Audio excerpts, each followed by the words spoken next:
Hey everyone, so I'm out here at the marina. I'm supposed to be working on the boat, but I don't know the gate codes and I'm waiting to get those. So while I'm waiting, I thought I'd show y'all my old dash cam setup and give my thoughts about it because I'm about to get a new one. So here goes. So my camera's mounted at the very top of my windshield right behind my mirror. It's as high as I can go because if you put on this black stuff it won't stick. So I had it, it's kind of off to the side. I had it in the middle, but I have an auto-dimming mirror and the sensor for it's like right under here. So it was always, my mirror was always super dark and that got annoying. So I have it mounted up there and I have the wire running up to the top, down through the headliner. Shit, where is it? Oh yeah, it goes along here and then down in this little rubber seal thing, and then, here, let me get out. Alright, so I have it running along, it's tucked inside here, you can kind of pull it away. So I have it in there, and then it comes out right, let me focus this, comes out right here, you can kind of see it. It's between the dash and the firewall right here, or the A-pillar, whatever you want to call it. Goes down behind the fuse box cover, and then it's kind of tucked into this little piece of trim here, and then goes around and then under my floor mat. So it goes under my floor mat, and then, which is really dirty, goes up in here, and then into my center console where it's plugged in. So it's not the most discreet camera in the world. If you have a black interior, it kind of is, but I don't know if the video shows it, but if you look at the windshield, like, it's pretty obvious there's a camera there. There's no hiding that fact. Again, the black definitely helps disguise it, but it's still pretty much there. Like, my mom has the same camera, her interior is a beige color. It's a lot lighter, and that thing sticks out like no other. So it's not the most discreet camera in the world.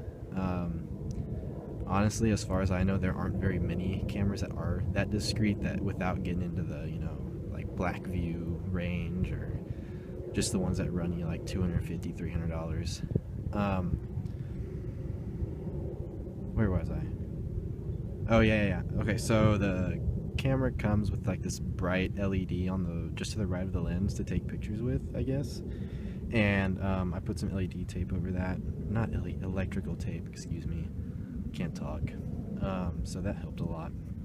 As far as the camera goes, it records really well, as y'all can obviously tell. Videos all the time. I've had it for about almost 2 years. It'll be 2 years in February of 2016, and it still records really well. I mean, it works every time, mostly. It is the battery model, so it's not the capacitor one, which I should have gotten, considering I live in Texas and it's 1,000 degrees all the time. But so my battery life is literally 10 seconds. So I had it set to have a 30-second delay after being shut down, but the camera started dying before that 30 seconds passed, and that's the shortest interval. So what it would do is corrupt that last file. So I kind of lost some good clips because of that. So what I have now, I have it just set to shut off immediately when the car turns off, when it loses power. So that works. It doesn't corrupt the last file, but there is one problem. I'll show y'all. So I turn the car on, and then it'll fire right up, turn on, whatever. Attacks on every gun I have it so. So yeah, it's recording. There's a little dot up there, flashing dot. So then if I turn the key off, so it's, I mean, the way my car works, there's the 2 and then there's the accessory. So it still has power, like my radar detector has power, camera still has power, it's still recording. So this happened once. I was just waiting in my car for a friend, and she took a while. Picked her up, and I turned my car back on. So whenever I turn the car on, it draws all the power to turn on and power the starter. So whenever I turn it on, it loses power and shuts off, but it loses it just long enough to the point where it doesn't turn back on. It doesn't realize, it's just a really short cut out of power, so it's not recording right now, and I'll drive away and not realize it. So that's the biggest problem I've had. But I mean, if you just kind of pay attention and consciously think about whether your camera is recording or not, you really won't have that problem. And again, if you have the capacitor model, you won't have to worry about that because you can set it to have that 30-second cutoff, and it won't, you know, die on you.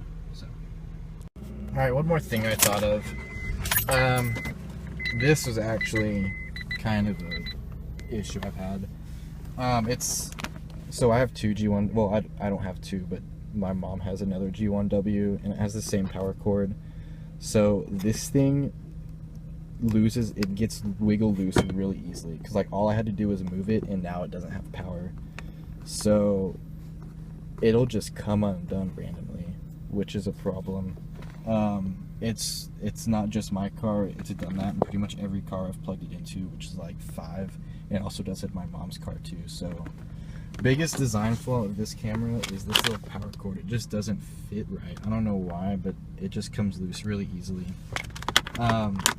So I mean, it's not that big of a deal. That's why I have it plugged in here. Well, no, that's not why I plugged it in here, but I have it plugged in here. It doesn't really get messed with, but sometimes it will come loose, and you just kind of gotta check it if something seems fishy. Like you're like, ooh, no, that screen's dark, and I just started the car up. Check this. So this, and then the whole corrupting the file because the battery died, are the two biggest problems I've had. But besides that, it's been great to me. The video quality is great. The mount, yeah, okay, so another problem. The mount, whenever you adjust it, what you need to do is loosen this little nut right here. Mine's cross-threaded, so it won't loosen. So I used to just, you know, keep it tight and adjust the camera, but that wears the mount out, and you get a lot of rattling. So I had some rubber bands wrapped around it, and those kind of dried up and broke, but it rattles a little bit. It's not too bad, and I'm too lazy to put my rubber bands up there. So if you get the G1W, adjust it the right way. Don't be lazy like I was. And then get the G1W-C, which is the capacitor one, and then just pay attention to your power cord. And besides that, it's been a great camera. So I would definitely recommend it to someone who's wanting to just get a cheap little dash cam to see if this is something they want to have in their cars to protect them against insurance scams or accidents, people lying about whatever happened, or if you just want to catch interesting stuff and put it online. So whenever I get my new one in a couple days, it's shipped already, I'll probably do a similar video about that. It's one of the ones with parking mode. It's a Blacksys CH100B, something like that.